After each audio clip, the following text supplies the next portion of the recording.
Halo sore Dava dan Safira dan panitia GBC. Sore juga. Oke, untuk teman-teman yang bakal nonton live nih. Nah, sore ini kita akan berbincang-bincang dengan Bu Olive. Dan ada juga Safira yang akan menemani saya sebagai moderator. Gimana, Saf? Kita mulai aja nih. Oke, langsung kita mulai aja kali ya, Dav. Oke. Assalamualaikum warahmatullahi wabarakatuh. Halo semuanya, selamat sore. Selamat datang di GBC Talk yang kedua dari Digital Poster. Nah, gimana nih kabar kalian hari ini? Semoga sehat selalu ya. Oke, sebelum memulai rangkaian acara pada hari ini, ada baiknya kita memperkenalkan diri terlebih dahulu kali ya. Oke, halo, perkenalkan, nama saya Safira Destasari. Dan saya Dava Syadik. Kita berdua sebagai moderator yang akan menemani kalian pada GBC Talk hari ini. Nah, tapi nih teman-teman, pada live kali ini kita nggak berdua aja nih. Kita akan ditemani oleh narasumber yang super keren. Ya nggak, Saf? Iya banget nih, Dav. Nah, beliau merupakan ilustrator webtoon, yaitu Aegis Orta, dan beliau merupakan dosen desain komunikasi visual di Telkom University. Oke, kita sambut saja Ibu Olivin Alifa Prilina Supriyadi, yang bisa kalian panggil Ibu Olive. Halo Ibu Olive, gimana kabarnya sore ini, Bu? Halo. Selamat sore Dava dan Safira. Kabar saya baik. Alhamdulillah. Salam kenal juga buat penonton live IG ya. Alhamdulillah. Semoga kita semua dalam keadaan sehat ya, Bu. Amin. Oh ya, kita mau ingetin dulu nih ke kalian, jangan lupa untuk follow Instagram @gbc_telkomunit dan nyalain juga notifikasinya supaya kalian tidak ketinggalan info-info terupdate dari GBC Telkom University. Untuk topik yang akan kita bawakan pada GBC Talk yang kedua ini, yaitu Behind the Digital Poster Competition. Nah, topik kali ini sangat penting banget nih buat kalian yang sudah mendaftar atau yang akan mendaftar lomba Digiposter, dan bermanfaat banget untuk menambah ilmu kita nih, Saf, di bidang Digiposter. Nah, betul banget nih, Dav. Nah, jadi sebelum kita memasuki sharing session, kalian boleh banget nih buat drop pertanyaan yang kalian ingin tanyakan pada kolom komentar di bawah ya. Dan kalian bisa banget buat ambil catatan atau binder kalian supaya kalian bisa mencatat poin-poin penting apa saja yang akan disampaikan oleh Ibu Olive pada GBC Talk hari ini. Oke, tanpa berlama-lama lagi nih, kita langsung masuk ke sharing session. Oke, kita langsung masuk ke pertanyaan pertama ya, Bu. Boleh, silakan. Nah, pertanyaannya adalah, apa aja sih, Bu, hal-hal yang harus diperhatikan dalam membuat poster yang baik dan benar gitu, agar menarik perhatian juri? Nah, mungkin bisa dijelaskan secara umum, Bu. Secara umum ya, poster yang baik dan benar. Oke. Jadi secara umum ya ini secara general, poster itu ada dua nilai utama yang paling penting. Yang pertama itu konsep atau idenya. Dan yang kedua itu eksekusi visualnya. Jadi kita nggak bisa cuma fokus ke salah satu nilai aja. Jadi kalian nggak boleh, misalnya kalian pengen bikin poster, tapi kalian cuma kuat di konsepnya doang. Sedangkan eksekusi visualnya kurang. Itu nggak bisa bikin posternya jadi baik gitu. Kebalikannya juga sama ya, kalau misalnya kalian eksekusi visualnya bagus banget, tapi konsep dan idenya itu kurang sesuai, maka posternya juga nggak akan baik, jadi gitu. Jadi saran saya untuk kalian nanti, bagi yang ingin coba membuat poster atau enggak memang udah ada experience dalam membuat poster, yang harus kalian perhatikan itu awalnya ya, sebelum bikin hal itu aja. Konsepnya sama eksekusi visualnya, gitu. Jadi jangan berat sebelah gitu. Seperti itu kira-kira. Berarti benar-benar harus balance ya, Bu? Iya, antara betul, konsep dan ide dan eksekusi visualnya. Iya, jangan cuma salah satunya aja kayak gitu. Oke, jadi gitu teman-teman penjelasan dari Bu Olive. Oke, selanjutnya nih, menurut pandangan Ibu, poster itu menarik jika dilihat ketika tulisannya pada poster tersebut banyak atau sedikit nih, Bu? Dan bagaimana jika sebuah poster tersebut dibuat terlalu sederhana? Oke, ini berarti soal jumlah teks ya? Gitu. Iya, sebenarnya normalnya poster itu teksnya itu nggak lebih dari 1.000 kata. Ya, ini catat ya. Biasanya normalnya itu cuma 700 sampai 800 kata. Itu udah termasuk sama judulnya. judul, informasi tanggal, ini poster macam apapun ya. Biasanya 700 itu udah banyak gitu. Jadi kalau misalnya kalian kebayangnya tuh poster kalian kebanyakan tulisan atau enggak, pakai aja referensi yang saya bilang ini. Kalau misalnya lebih dari 1000 kata, berarti itu lebih kebanyakan gitu. Kalau misalnya kurang dari 700, mungkin bisa jadi poster kalian itu kurang informasi. Seperti itu. Kalau soal sederhana, sebenarnya ini tergantung sama konsep dan konteks dari poster tersebut ya. Sederhana juga belum tentu baik. Kayak gitu. Jangan sampai kalian bikin desainnya yang terlalu sederhana, sehingga nanti informasinya malah nggak masuk semua yang pentingnya, kayak gitu. Di sini yang harus kita garis bawahi itu ya, yang pasti informasinya harus masuk, nggak terlalu banyak, tapi nggak terlalu dikit juga. Boleh sih sederhana, asal memang tepat sasaran dan informasinya jelas, gitu. Jangan sampai informasinya kalian potong-potong, cuma karena kalian pengen bikin yang poster yang minimalis, gitu. Tapi jadinya yang baca poster ya nggak ngerti ini posternya apaan. Kayak gitu ya. Seperti itu.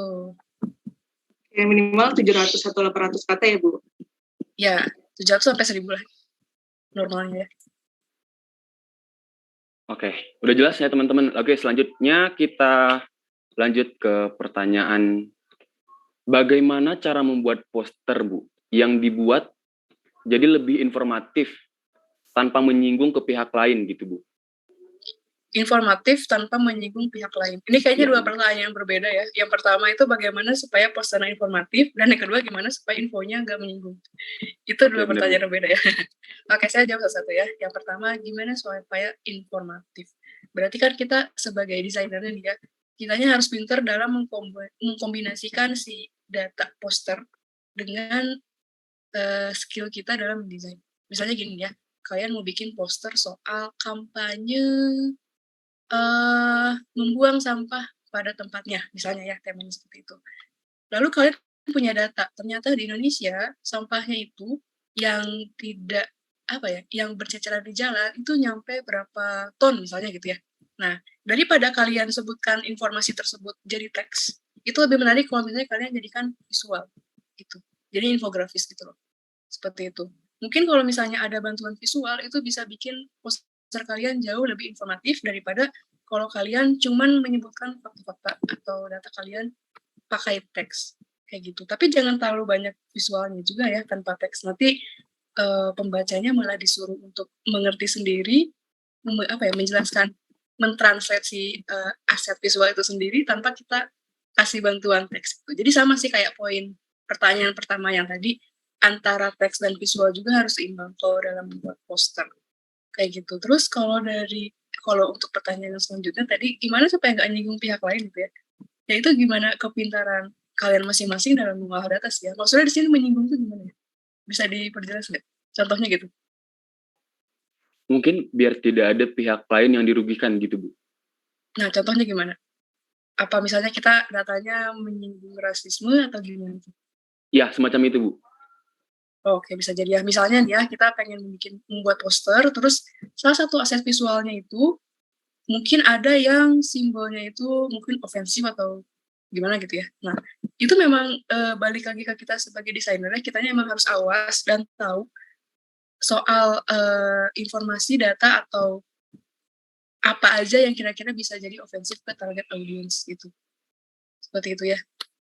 Jadi memang buat poster itu nggak bisa cuman, pengen bikin poster, buka Photoshop, jadi nggak juga ya. Banyak harus studi yang kita lakukan supaya posternya tersebut benar, jelas, dan nggak menyinggung.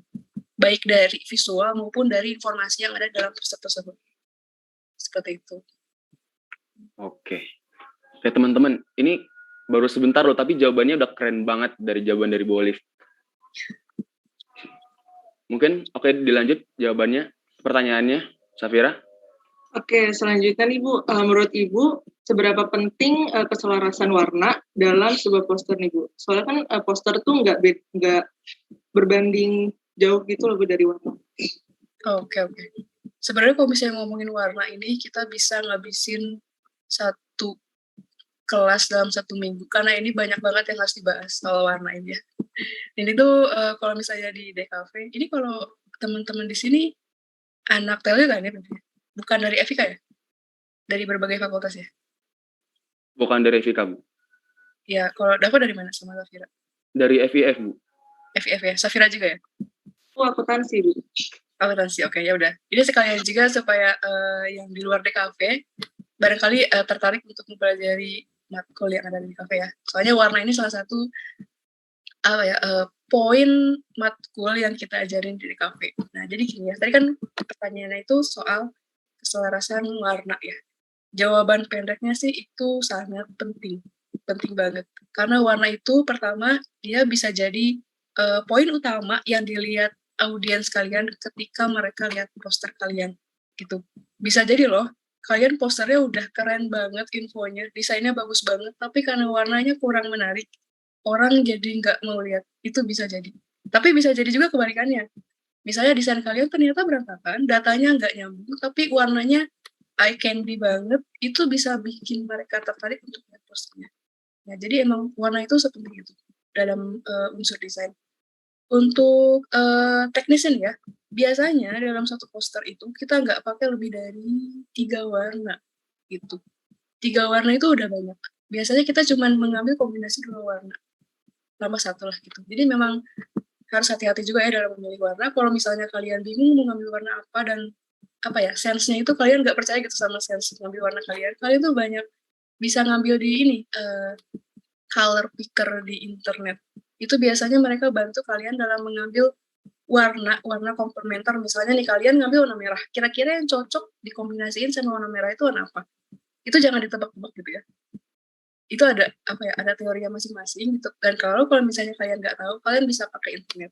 Pakai internet itu bukan dosa, jadi silakan aja dalam kalian mendesain poster buat lomba ini. Kalau kalian butuh referensi atau butuh tools lain dalam membuat poster, selama itu nggak plagiat ya, itu silakan dipakai aja. Kayak misalnya color picker. Color picker itu kan membantu kalian mengambil warna. Ataupun misalnya tools-tools lainnya seperti itu. Jadi gitu ya, umumnya maksimal 3 warna. Dan itu penting banget. Untuk skema warnanya sih itu terserah kalian ya, biasanya disesuaikan dengan tema. Kalau misalnya temanya formal, biasanya kita nggak pakai warna yang terlalu cerah. Warna-warna yang netral lah, hitam, abu-abu, putih. Atau kalau misalnya kalian di sini kan posternya dari relief gitu ya, misalnya. Berarti kalian mungkin pengen pakai warna-warna relief abu-abu, merah, sama merah tua gitu ya, seperti itu. Jadi memang ngikutin sama keperluan kalian sih. Untuk kalian kira-kira pakai warna apa. Kayak gitu. Sama paling satu saran dari saya gitu ya. Kalau kalian pengen nulis pakai warna hitam gitu ya. Misalnya buat judul atau body text-nya, itu tuh jangan pakai hitam ujung gitu. Kita pakai sedikit abu atau nggak biru dongker. Kayak gitu ya. Jangan pakai hitam yang ujung. Soalnya hitam yang ujung itu memang ya bagus sih, cuman dalam banyak kasus itu mengganggu keseimbangan warna. Gitu. Coba deh kalian cobain. Pulang dari live IG ini, kalian coba desain poster, kalian bandingin kalau misalnya warna tulisannya itu hitam yang black, hitam gitu ya, paling hitam di ujung, sama hitam yang nggak terlalu hitam, agak abu-abu gitu, agak terang, atau nggak biru dongker tua, seperti itu. Oke, jadi warna tuh penting banget ya Bu dalam sebuah poster. Nah, kalian bisa juga nih kata Ibu Olive tadi pakai color picker ya. Ya, color picker di internet banyak sih misalnya. Nah, oke teman-teman, kalau ada yang pengen nanya nih teman-teman, pengen nanya ke Ibu Olive, mungkin ada pertanyaan yang pengen banget kalian tanyain, silahkan drop di kolom komentar teman-teman. Ya, kalau ada pertanyaan silakan, terutama bagi mahasiswa yang bukan FIK, soalnya kayaknya kesempatan kita ketemu cuma di sini doang. Gitu ya, kita nggak bakal ketemu di kampus. Oke Bu, selanjutnya ya Bu. Ya, silakan. Nah, selama Ibu menjadi juri poster nih Bu, hal apa aja sih Bu yang perlu dievaluasi dari peserta ketika mengikuti lomba poster? Dievaluasi ya, selain skill mereka atau termasuk skill mereka? Termasuk skill mereka. Termasuk skill ya, oke.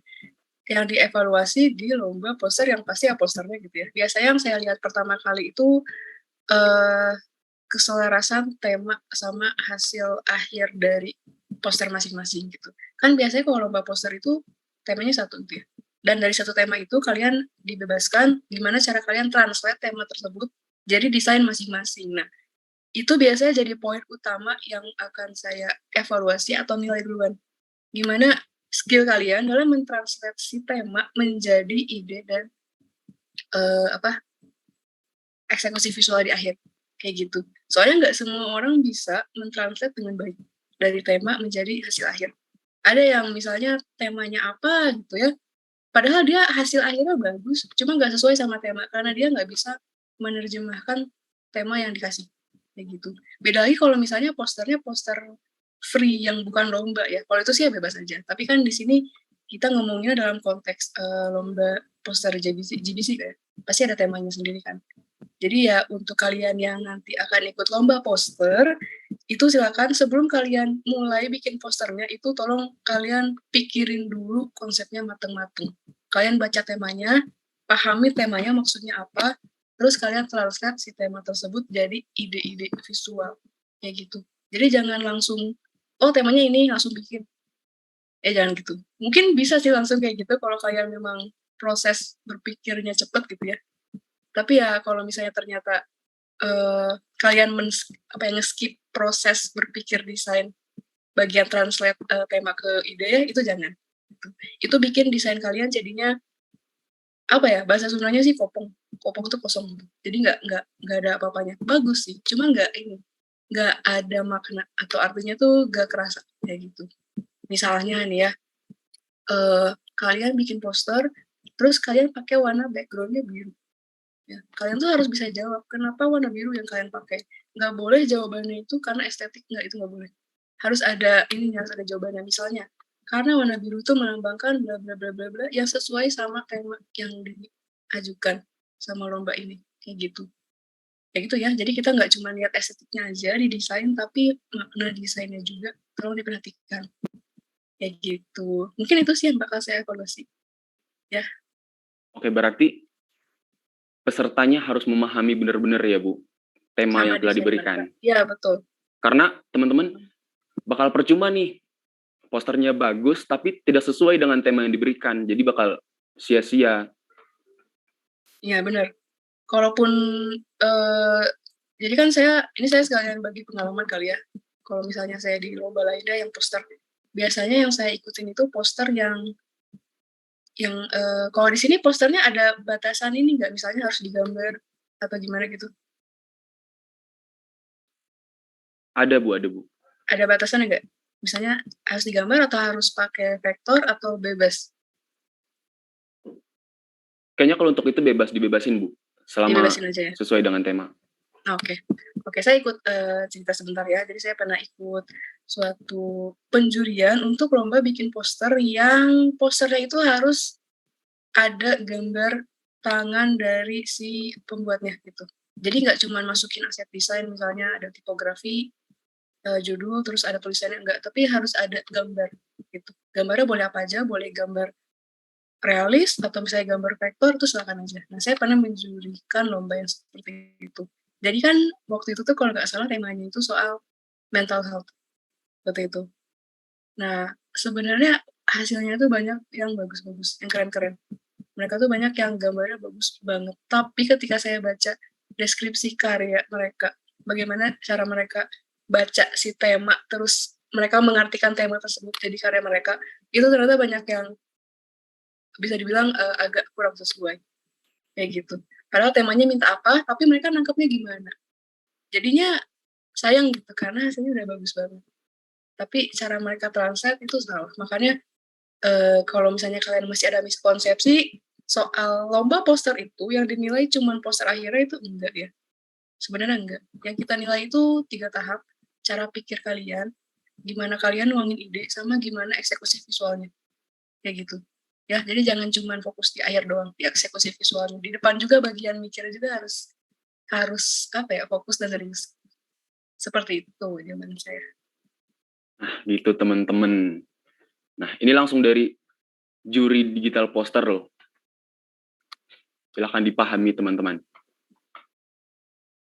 Oke, gimana Saf? Lanjut nggak nih pertanyaannya nih? Lanjut dong. Oke. pertanyaan selanjutnya nih Bu. Nah dari Ibu Alif sendiri, ada nggak aplikasi yang disarankan untuk para peserta nih dalam membuat poster nanti? Aplikasi ya, oke. Posternya kan pasti digital ya? Mintanya ya, nggak mungkin Iya, Bu. manual ya. Oke. Kalau misalnya di aplikasi sendiri, yang paling saya saranin sih yang dari Adobe ya. Adobe Illustrator atau enggak Adobe Photoshop. Mereka itu paling lengkap fiturnya dalam membuat poster. Apalagi mungkin Adobe Illustrator ya, kalau misalnya kalian pengen bikin aset-asetnya itu sendiri. Jadi di Illustrator itu kita bisa lebih gampang membuat aset ilustrasinya gitu. Misalnya kalian pengen bikin vektor gambar tertentu, itu bisa bikin sendiri. Daripada harus nyari aset di internet yang free royalty, itu mending bikin sendiri, lebih aman gitu. Nah di Illustrator itu gampang banget bikinnya. Kayaknya bisa, kalian bisa belajar otodidak sendiri dan untuk basicnya sih kayaknya masih bisa. Kalau untuk Adobe Illustrator, nah Photoshop itu versi lebih simpelnya kalau menurut saya ya, versi lebih simpelnya dari Adobe Illustrator.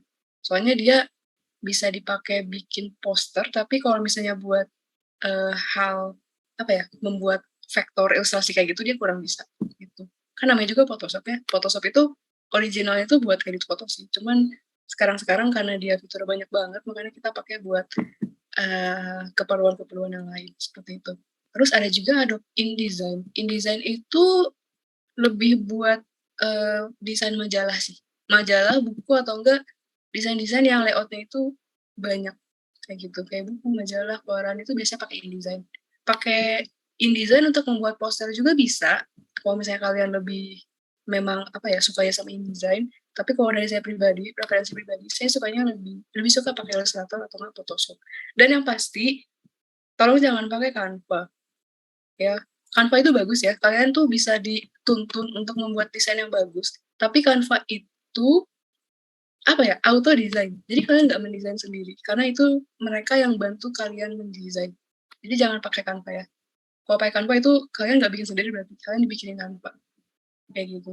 Kalau untuk yang keperluan lain sih silakan aja pakai Canva ya. Misalnya kalian untuk presentasi atau untuk bikin poster mata kuliah tertentu gitu ya misalnya. Ya silakan aja pakai Canva. Tapi untuk lomba, karena yang dinilai adalah skill kalian. Skill kalian dalam apa membuat membuat aset visual, maka jangan pakai Canva. Kayak gitu. Kalian harus full dari tangan sendiri. Seperti itu. Oke, kalian bisa nih pakai yang dari aplikasi yang disarankan Ibu Alif ya, yang tadi Adobe Illustrator atau Design, dan disarankan jangan menggunakan aplikasi Canva karena yang dinilai di sini tuh skill kalian benar begitu tuh. Iya betul. Kalau misalnya pakai Canva itu sebenarnya kalau misalnya pas saya lagi ngajar gitu ya, terus ketahuan ada yang pakai Canva, selama itu bukan tugasnya, itu nggak apa-apa. Misalnya nih ya, saya ngajar tipografi digital misalnya. Tipografi digital itu kan kalian harus bikin font, tapi outputnya font digital kayak gitu. Terus dalam membuat font itu biasanya tiap minggunya itu mereka harus presentasi, mahasiswanya harus presentasi progresnya udah nyampe mana. Nah mereka presentasinya mereka pakai Canva desain itu. Nah itu sih boleh gitu ya, jadi lebih rapi. Dan siapa tahu mereka emang gak ada waktu untuk bikin presentasi sendiri desainnya, jadi silakan aja pakai Canva kayak gitu. Tapi kalau di sini kalau konteksnya lomba itu jangan digunakan Canva-nya gitu, karena di Canva bisa dibilang itu cheating sih, curang-curang seperti itu. Kayak gitu ya. Oke, baik Ibu. Perlu digarisbawahi guys. Harus digarisbawahi nih. Jangan pakai Canva untuk lomba ini nanti. Karena yang bakal dilihat adalah skill dari masing-masing peserta.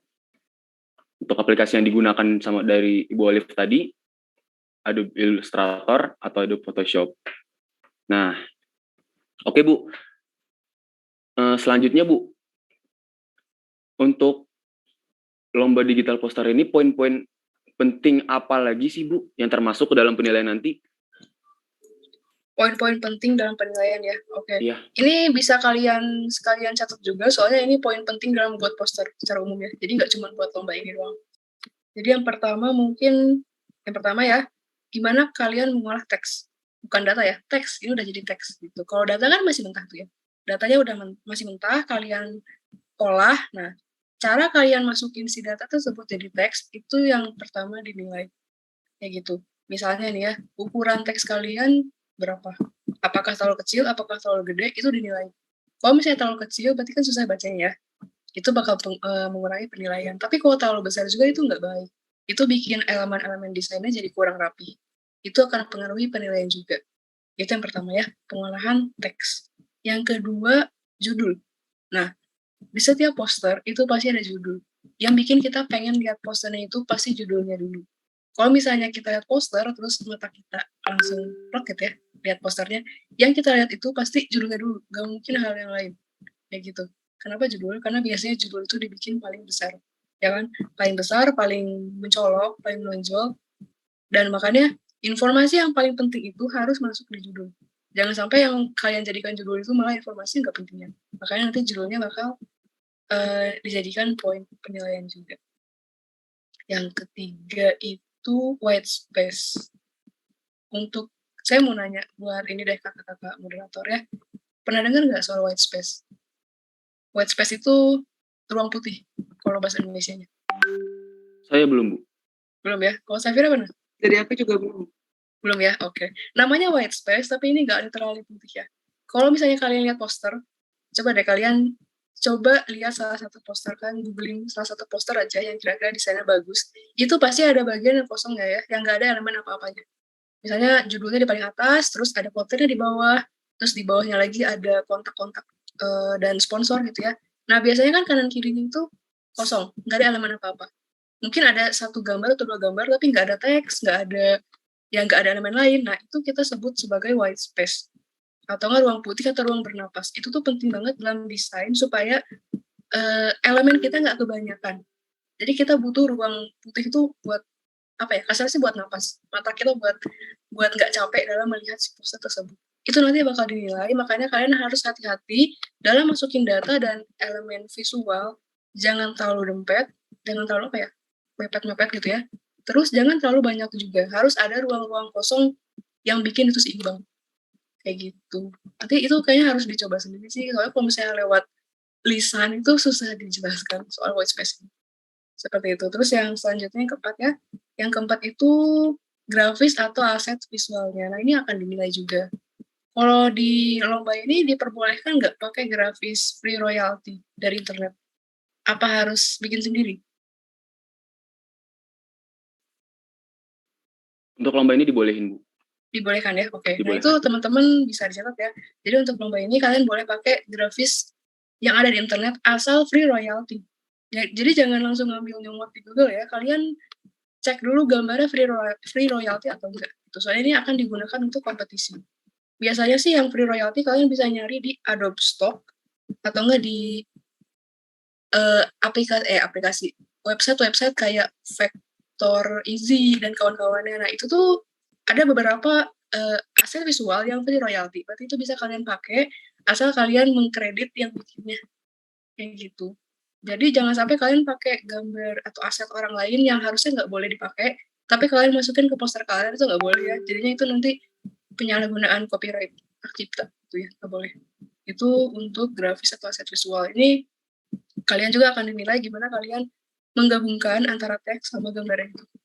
Kayak gitu. Dan yang terakhir, ini yang paling penting juga, yang akan dinilai adalah arah baca. Arah baca itu penting banget loh. Jadi kalian ketika saya lihat poster kalian, ini saya bakal lihat kemana dulu. Itu bakal saya nilai. Misalnya, saya lihat judulnya dulu, terus saya lihat ke konten yang di bawahnya, dan seterusnya. Itu akan dinilai. Soalnya, desainer itu harus bisa membuat arah baca buat audiensnya. Biasanya kita main warna sama ukuran teks. Kalau pengen kita, apa ya, nunjukin jalan baca buat si audiens. Misalnya, kita pengen audiensnya baca judul kita dulu. Berarti kita pakai judul yang gede dan bold ya, yang tebal kayak gitu, biar mereka bacanya itu dulu. Terus dari judul ada subjudul yang lebih kecil tapi lebih gede daripada body text-nya. Berarti kan otomatis ketika baca judul, orang bakal baca bawahnya juga gitu, ke subjudulnya, nggak langsung ke body text. Nah itu namanya arah baca. Itu bakal dinilai juga. Kalau misalnya arah bacanya kurang baik, nanti posternya juga jadi berantakan gitu. Misalnya kita dari lihat judul tiba-tiba udah baca ke kontak person gitu tanpa baca si konten utamanya kayak gitu. Berarti itu posternya kurang baik karena nggak bisa menunjukkan arah baca yang jelas. Seperti itu. Mungkin itu aja sih ya untuk poin-poin yang kira-kira bisa jadi penilaian poster. Seperti itu ya. Oke, teman-teman. Udah dicatat belum, teman-teman? Soalnya ini penting banget sih. Ada pengolahan teks, ada judul, ada white space, ada grafis, atau aset visual ya, Bu ya. Nah, itu harus kalian cari yang free, biar kalian nggak kena copyright. Lalu yang terakhir ada arah baca. Saf, aku baru tahu ini ada istilah white space ternyata. Juga baru tahu nih, Dap. Tiap ruang kosong di poster itu namanya white space. Walaupun warnanya nggak putih ya. Walaupun warnanya nggak putih, Bu. Bener banget.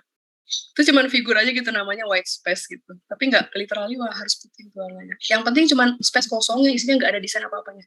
Kayak gitu. Iya, Nggak ada gambarnya, nggak ada teksnya gitu. Biar kita lihatnya seimbang gitu antara space yang ada elemennya dan space yang nggak ada elemennya. Kayak gitu. Seperti itu. Jadi gitu, teman-teman. Oke. Bentar, saya boleh nambahin nggak? Boleh banget, Bu. Buat pengetahuan kalian juga. Kalau kalian nulis di Word, ada yang namanya margin kan ya? Kalau misalnya kalian nulis di dalam margin, luar kosong kan? Jadi ya udah dalam margin doang gitu ya. Dan di luar itu kayak ada bordernya kan? Iya, benar-benar, Bu. Nah, border itu namanya white space. Kayak gitu.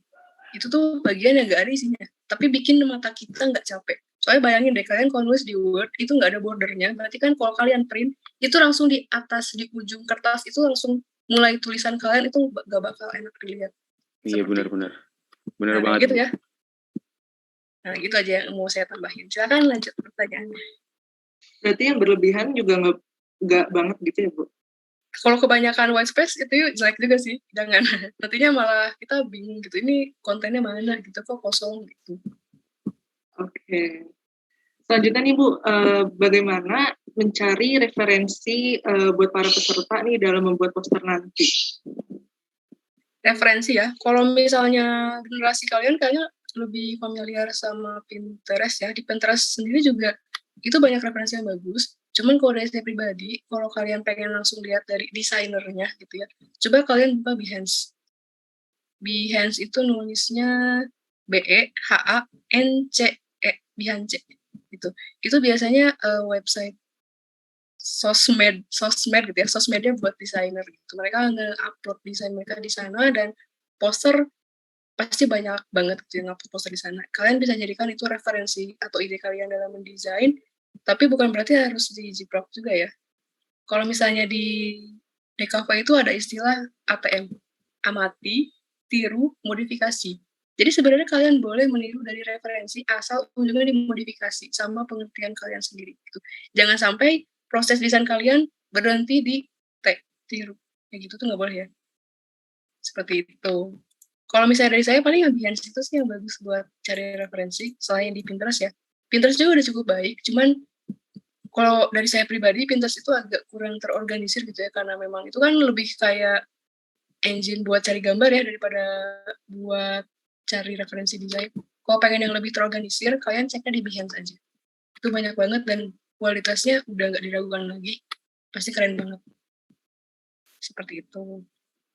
Nah, buat yang udah daftar nih atau yang mau daftar nih, kalian bisa banget nih nyari referensi yang seperti Bu Alif tadi bilang, Behance ya, Bu? Iya betul, Behance. Siapa tahu kalian pengen bikin akun juga di sana. Silakan aja. Kalau kalian emang ada hobi mendesain, itu bisa bikin aja akun di sana, terus kalian upload desain kalian di sana. Ini bisa jadi portofolio digital kalian gitu. Buat yang belum punya portofolio ya. Silakan. Kayak gitu. Oke, mungkin itu saja Bu pertanyaan yang dapat kami sampaikan dan jawaban yang diberikan oleh Ibu Olive nih sangat bermanfaat banget, gak sih, Daf? Sangat bermanfaat banget ini, Saf. Ya. Nah, jangan lupa nih kalian catat poin-poin penting yang tadi Ibu Olive sampaikan dan kalian terapkan deh di selanjutnya. Oke. Buat teman-teman yang mungkin masih punya pertanyaan nih yang ingin ditanyakan oleh Ibu Olive, boleh banget nih ditulis di kolom komentar ya.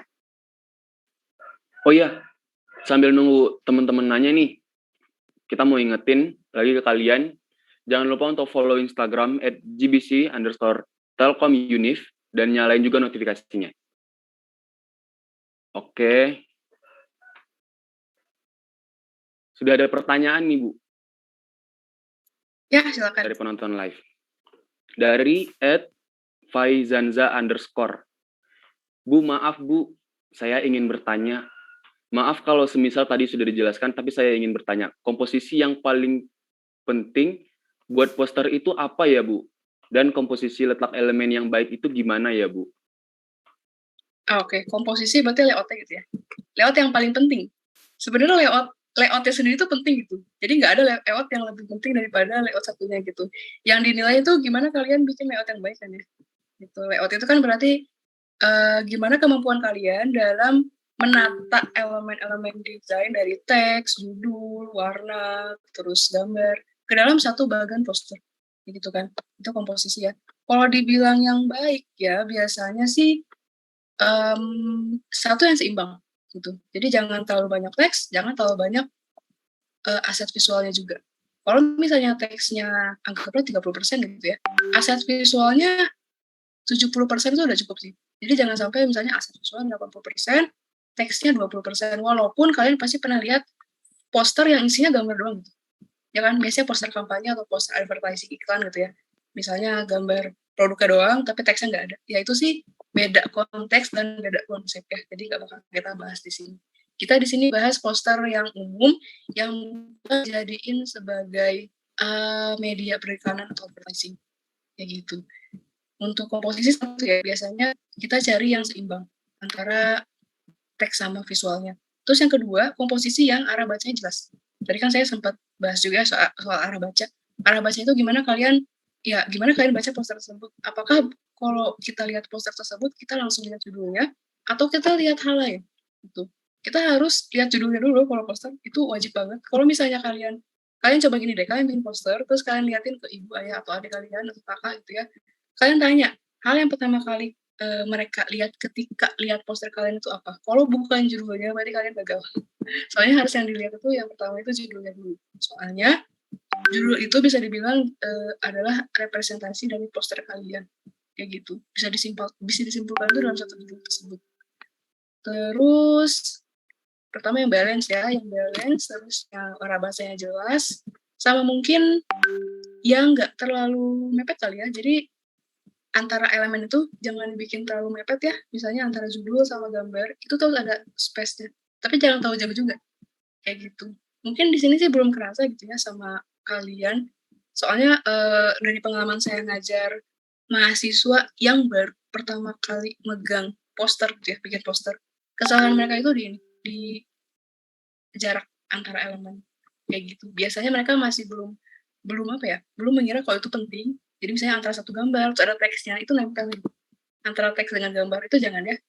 Jadi bisa dibilang margin itu penting banget. Nah di Canva itu kalian bakal otomatis si jaraknya itu ditentuin sama Canva-nya. Makanya itu yang bikin saya bilang kalau Canva itu curang. Soalnya sense kalian nggak terlatih dan kalian langsung otomatis dikerjain Canva aja gitu. Makanya enak banget kan kalau pakai Canva tuh kayak rapi banget. Nah emang kayak gitu sih harusnya yang kalian bisa itu emang serapi itu gitu. Kayak gitu ya. Semoga bisa menjawab pertanyaan soal komposisi. Nah, jadi gitu tuh, @faizanza. Kayaknya udah cukup jelas banget ya jawaban dari Bu Olive-nya. Oke, pertanyaan selanjutnya kita lanjut ke yang mana nih, Saf? Dari username @enaderadishi_.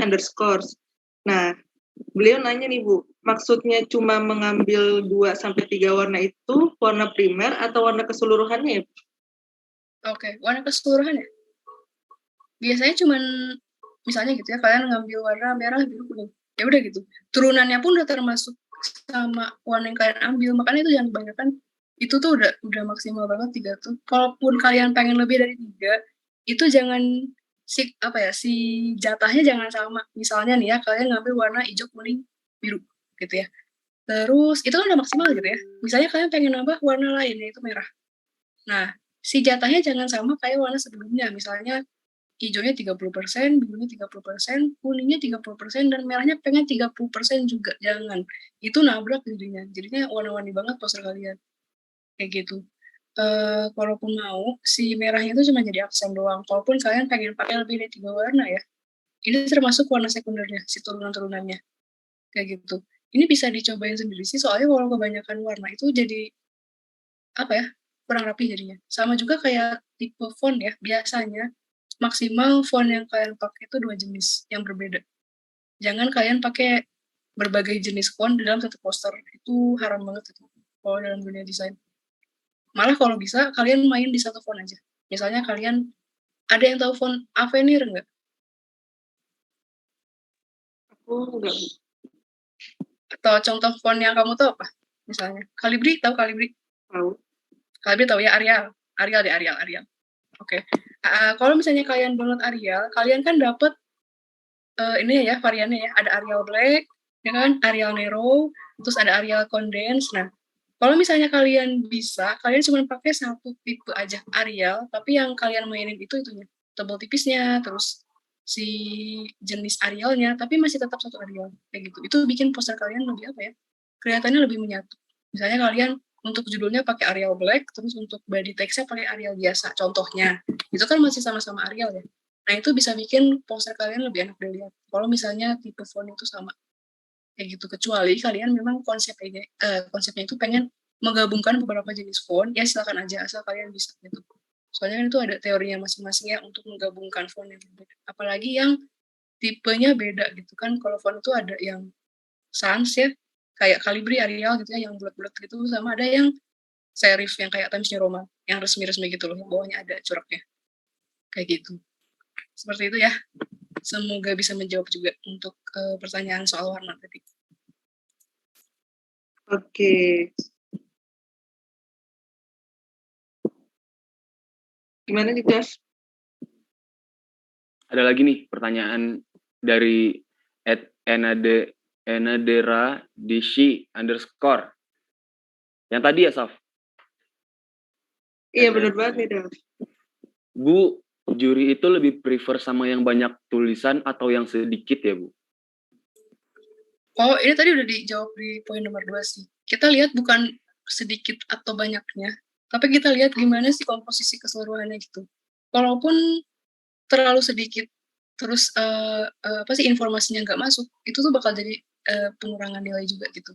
Misalnya kalian pengen banget bikin poster yang minimalis nih ya, sampai-sampai teksnya itu kalian sedikitin.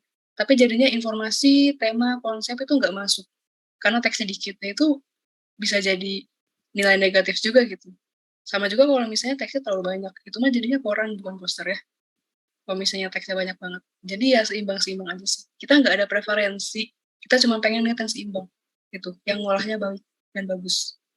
Kayak gitu ya, jadi jangan ada miskonsepsi kalau misalnya yang poster yang tulisannya sedikit itu lebih baik daripada poster yang tulisannya banyak, itu enggak. Poster yang baik itu adalah poster yang bisa mengolah data dan visualnya dengan baik. Seperti itu, dan informasinya nyampe ke audiens. Kayak gitu. Oke, jadi gitu tuh. Enadera dishi _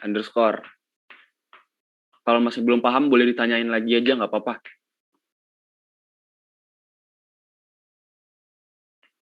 Gimana, Saf? Ya, benar banget tuh, Dev.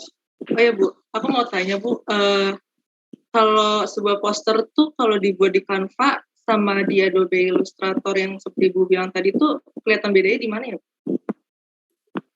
Biasanya kelihatan bedanya itu di apa ya? Kalian pernah nggak sih misalnya lihat sesuatu yang perfect banget sampai ketahuan kalau misalnya itu tuh bukan buatan kalian gitu. Seperti itu. Kalau misalnya di Canva itu ketahuan itu nggak pakai apa ya? Nggak pakai aplikasi yang software yang di luar Canva gitu. Soalnya Canva itu presisi banget. Dia dari margin, dari jarak antar elemen, dia tuh otomatis semua. Kayak gitu. Walaupun kalian geser-geser sendiri ya, tapi itu dia tuh udah ada grid tersendiri gitu. Makanya kalian kalau pakai Canva 90%-nya pasti rapi gitu bikin desainnya. Kayak gitu. Terus untuk elemen-elemen visualnya juga kan kalau di Canva udah disediain ya. Kalian kalau misalnya pengen masukin gambar vektor tertentu, kalian tinggal nyari gitu keyword di Canva terus langsung dimasukin. Kayak gitu. Warnanya juga bisa disesuaikan. Karena biasanya di Canva itu kan si palet warnanya itu udah disodorin ya. Jadi kalau kalian pengen warna fontnya ganti dan bawahnya ikut ganti, itu biasanya mereka nyodorin warna komplementer yang nyambungnya lah gitu. Misalnya sih gitu. Nah itu tuh sebenarnya ketahuan banget sih yang pakai Canva sampai pakai Canva. Kelihatan gitu. Biasanya kalau pakai Canva itu rapih banget, bukan berarti rapih itu jelek ya, rapih banget tapi jadinya artifisial banget itu. Kayak gitu. Tapi ya, kalau menurut saya pakai Canva itu kalian jadi nggak jadi terbatasi gitu, si kreativitas kalian tuh. Karena kalian cuma bisa mengutilize gitu ya, atau menggunakan elemen-elemen dan fitur-fitur yang emang cuma ada di Canva-nya doang gitu. Beda kalau kalian pakai bikin sendiri gitu ya dari kosong di software manapun gitu ya, itu kalian bisa lebih berkreasi gitu daripada kalau kalian cuman cuman menyusun elemen-elemen yang ada di Canva seperti itu. Gitu ya Safira ya untuk pemakaian. Oke, berarti ketahuan banget ya, Bu ya. Saking rapihnya tuh jadi unreal gitu ya, Bu. Iya, kasarnya sih gitu. Oke, buat teman-teman nih masih ada pertanyaan tidak? Ada yang ingin ditanyakan kepada Bu Oli? Kalau masih ada, boleh banget nih di-drop di kolom komentar ya. Silahkan ditanya teman-teman. Soalnya ini kesempatan yang berharga banget bisa nanya-nanya sama Bu Olive tentang digital poster yang bakal nanti dilombakan. Bener banget. Ayo silahkan teman-teman.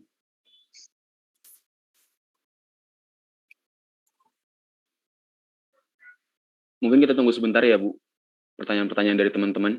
Ya, boleh. Saya tunggu pertanyaannya ya, silakan. Ayo nih teman-teman, kapan lagi bisa nanya-nanya sama Bu Olive gitu? Kalaupun di luar materi yang saya bawain tapi masih nyambung sama posternya mah nggak apa-apa, silakan aja gitu kalau ada pertanyaan. Oke. Oh iya Bu, aku mau nanya Bu. Iya. Untuk aplikasi yang Behance tadi, Ibu juga itu pernah... website. Itu website ya? Ya, itu website. Ibu juga upload karya-karya Ibu ke sana nggak Bu? Di Behance. Ya.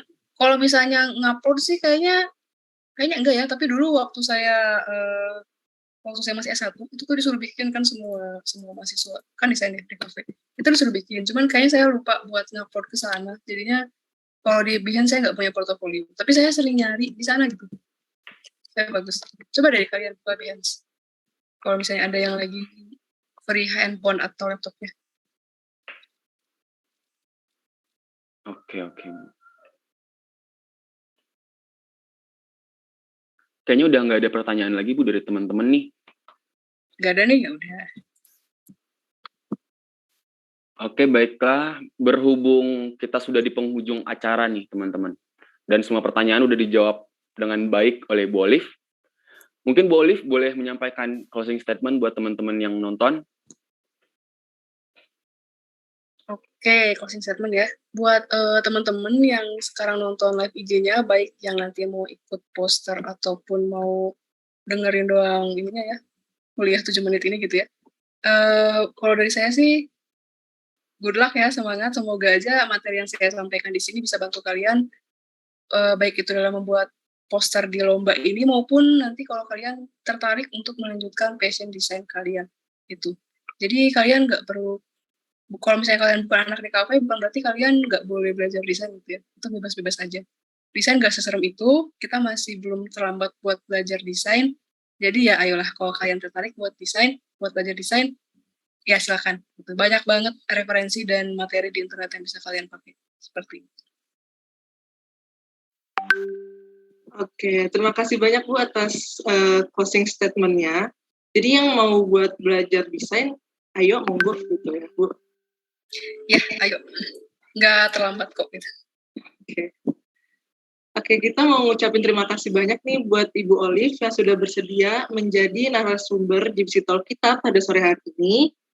Dan terima kasih juga buat teman-teman yang sudah bertanya dan yang sudah meluangin waktunya untuk nonton GBC Talk kita hari ini. Oh iya, kita mau ingetin ke kalian kalau besok itu Digiposter udah close regis loh. Nah, jadi buat kalian jangan lupa buat ikutan lomba Digiposter yang pastinya kalian bakal dapetin banyak hadiah menarik. Dan tentunya juga akan menambah pengalaman kalian nih di bidang poster. Oke, sebelum kita akhiri GBC Talk pada sore hari ini, kita sekali lagi mau ucapin terima kasih banyak ya Bu buat Bu Alif dan buat teman-teman sekalian. Oke, baik kita akhiri saja GBC Talk pada sore hari ini. Maaf jika ada kesalahan kata dari kita berdua. Aku Safira. Dan aku Dava.